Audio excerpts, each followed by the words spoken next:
Mahaparivaracharanam, 3000 Stitches. We set up the Infosys Foundation in 1996. Unfortunately, I knew precious little about how things worked in a non-profit organization.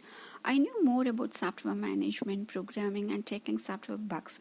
Examinations, mark sheets, and deadlines occupied most of my days. The concept behind the foundation was that it must make a difference to the common man. Bahujan Hitaya, Bahujan Sukhaya. It must provide compassionate aid regardless of a caste, creed, language, or religion. As we pondered over the issues before us, malnutrition, education, rural development, self-sufficiency, access to medicine, cultural activities, and the revival of the arts, among others, there was one issue that occupied my uppermost thoughts, the Devdasi tradition that was pervasive throughout India. The word Devdasi means servant of the Lord. Traditionally, Devadasis were musicians and dancers who practiced their craft in temples to please the gods. They had a high status in society. We can see evidence of this in the caves of Apadami, as well as in stories like that of the Devadas Vinopodi, who were very dear to the ruling king of the Chalukya dynasty between the 6th and 7th century in northern Karnataka. The king donated enormous sums of money to temples. However, as time went by, the temples were destroyed and the tradition of the Devadasis fell into ruin. Young girls were initially dedicated to the worship and service of a deity or a temple in a good faith, but eventually the word Devadasi becomes synonymous with a sex worker. Some were born into the life, while others were sacrificed to the temples by their parents due to various reasons, or simply because they caught a hair infection like the ringworm of the scalp, assumed to be indicative that the girl was destined to be Devadasi. As I thought about their plight, I recall my visit to the Yellamaguda Renuka temple in Belgaum district of Karnataka years ago. I remember their green saris and the bangles, the smears of a yellow bandara, the coarse turmeric powder, and their thick long hair as they entered the temple with the goddess marks, coconuts, neem leaves, and the kalash, a metal pot. Why can't I tackle this problem? I wondered. I didn't realize then that I was choosing one of the most difficult tasks for our very first project. With innocence and bubbling enthusiasm, I chose a place in northern Karnataka where the practice was rampant and prostitution was carried on in the name of the religion. My plan was to talk to the Devadasi and write down their concerns to help me understand their predicament, followed by organizing a few discussions targeted towards solving their problems within a few months. On my first day in the district, I armed myself with a notebook and pen and set out.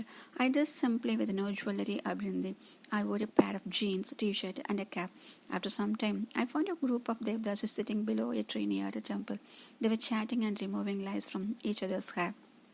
Without thinking, I went up to them, interrupting their conversation. Namaskaram, Amma. I have come here to help you. Tell me your problems and I will write them down.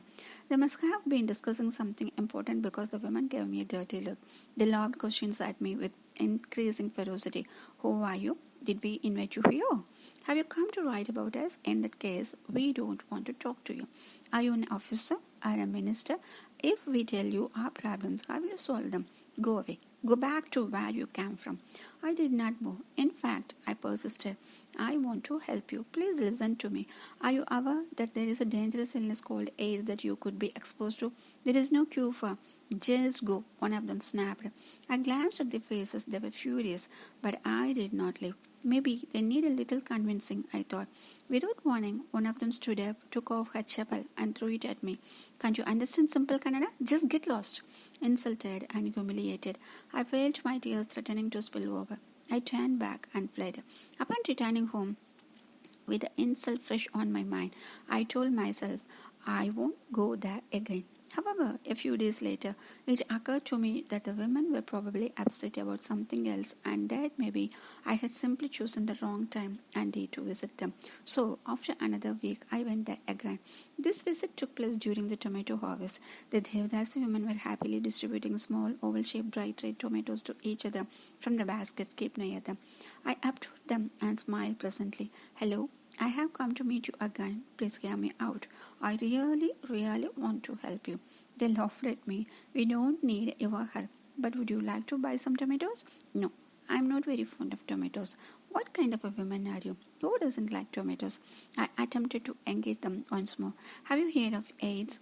You must know that the government is spending a lot of money on increasing awareness about it. Are you a government agent? Or maybe you belong to a political party? How much commission are you getting to this?